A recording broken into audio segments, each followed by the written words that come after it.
Day 2 of this 7018 pipe weld, man.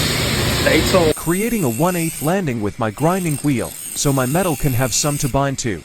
Now I have to put for tacks on all sides using my spacer. Next, running my hot pass at 105 to 110 amps. Third pass is the fill pass, trying to make sure we tying in on the top and bottom bevel. So as y'all can see on this weld, I got a lot of mistakes here. We got stopping and finishing, not really filled in with the top and bottom, and just really not consistent how I want it to be. So we really got to work on it being consistent on the next weld or the next practice plate. So yeah. Adding the first cap on.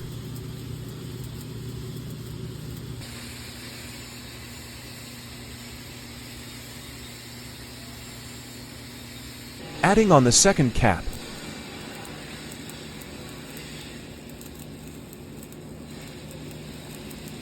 Adding on third.